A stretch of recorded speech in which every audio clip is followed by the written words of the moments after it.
This is the 13th Avenue School. This is a school that I've a Dream we've been partnered with for the last couple of years and really trying to complement and support what they're doing.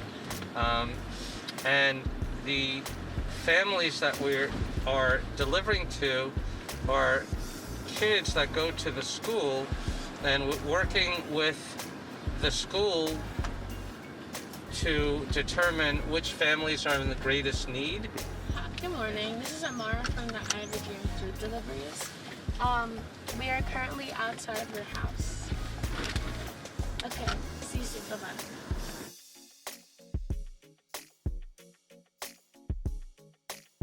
Amara has got the route down. She calls the family. She puts it in ways. And then depending on what's happening, I just do the deliveries, or, she'll come out.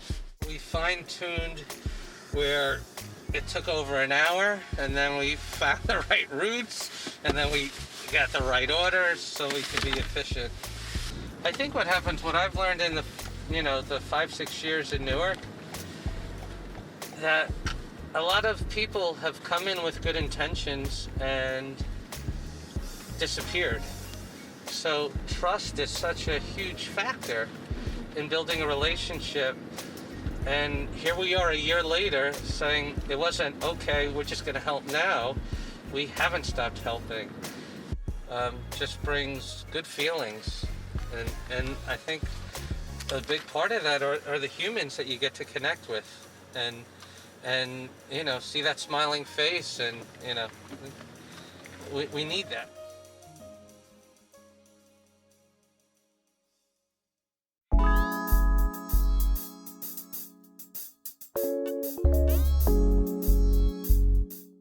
I am Renata Whitaker, Project Manager for Clinton Hill Community Action. Hello, my name is Keisha Ingram, and I am the community organizer for Clinton Hill Community Action.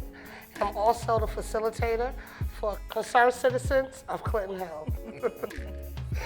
Hello, my name is Ali Muslim. I'm one of the pantry hosts involved with Clinton Hill Action Community. Also the block president, the district leader, and a host of things in the community. Well, when the pandemic hit last year in March and everybody got sat down, our director, Katim Sherrill, called other Clinton Hill organizations and was like, look, what can we do? Folks are home, they can't get the shot right, they don't have no money to get the shot right because they can't go to work, they can't get on buses because Rona. And so we all got on the phone call with a bunch of Clinton Hill organizations and said, what can we do? And so a lot of different ideas came about of what we could do, and what we finally came up with was the Care and Share Pantry, which is a resident-led pantry on blocks in Clinton Hill, whereas residents serve their neighbors, basically. Victoria Foundation said, oh my goodness, that's a good idea. So we'll give you some money for it. And because of what we did, as well as trying to figure out what was going on at other pantries, we're gonna have a pantry hub.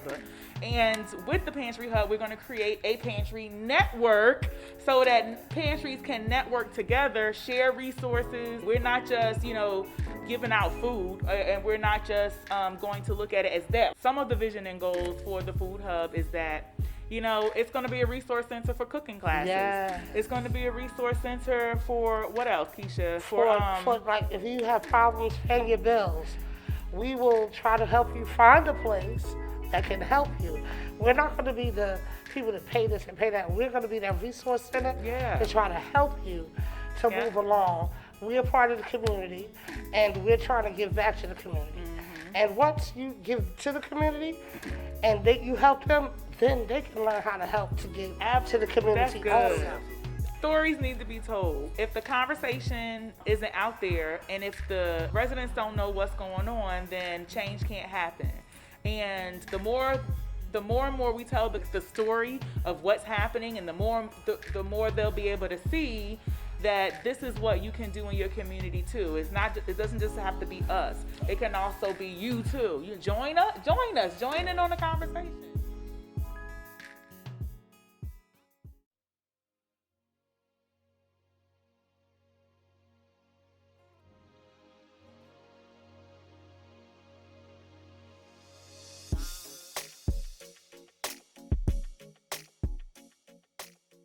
My name is Amina Bey, and I'm the Executive Director of Newark Emergency Services for Families. Started my tenure here September of 2019, and I'm just responsible for the overall operations and management of this 43-year-old nonprofit organization.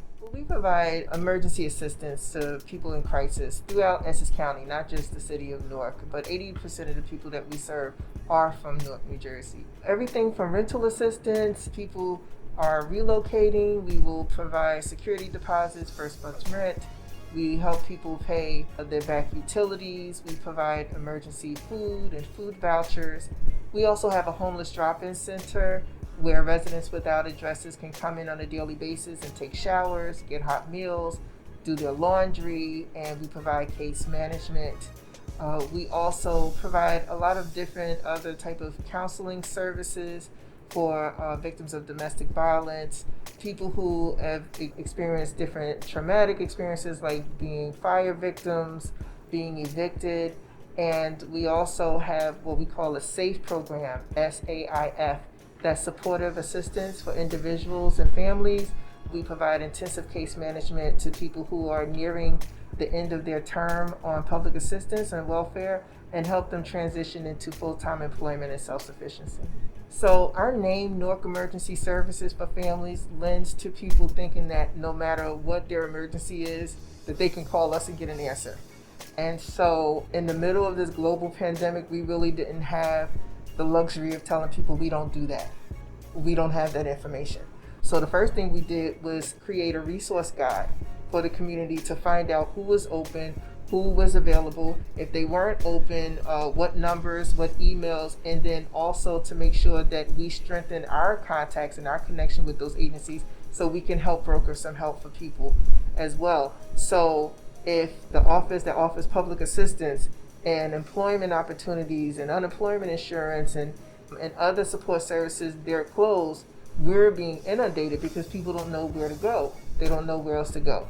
So we started becoming more of a liaison for people in addition to providing them that emergency assistance to help get them over the hump.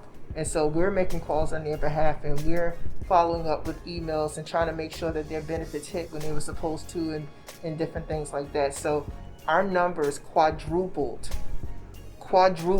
not doubled, not tripled, quadrupled. And we're a large organization with a small staff, and so that is very challenging, very, very challenging.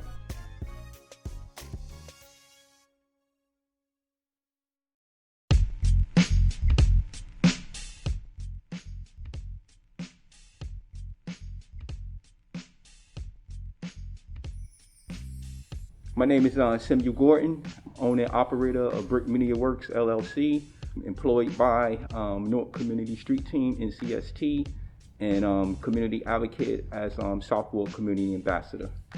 It's been a lot of things, you know what I'm saying? We've been employed to do a lot of things as far as like doing food insecurities, you know, making sure people like in Zion Tower and all over North in certain locations got food. When it first started out, we was big on trying to make sure people was getting masks and everything.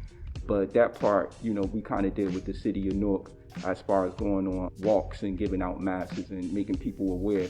Newark is one of the largest cities in New Jersey, so we predominantly black, you know what I'm saying? So being that this is the largest and predominantly black, community in New Jersey, and we share other ethnicities here, you know what I'm saying? It's important when it's a disease like COVID gout and under our perception could be targeting us. So it's important that we step up and do what we need to do, as far as like, whether it be face masks, whether it be sanitizing, and whether it be the social distancing, or whether it just be, following the city guidelines as far as like with your restaurants and stuff. That stuff is important because, the other side of that conversation is being vaccinated.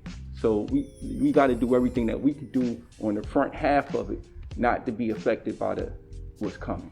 We're in the age of technology. So we have the internet, we have social media, we have so many things, whereas we don't have to pick up a newspaper and see a bad story about us. And then, with the age of COVID, it gave us a chance to really sit down and analyze our life and, see our story unfold. So some of that stuff has to be shared. You know what I'm saying? Some of that stuff, you know, how we survive this, how you survive this therapy to somebody else who feel like they can't survive.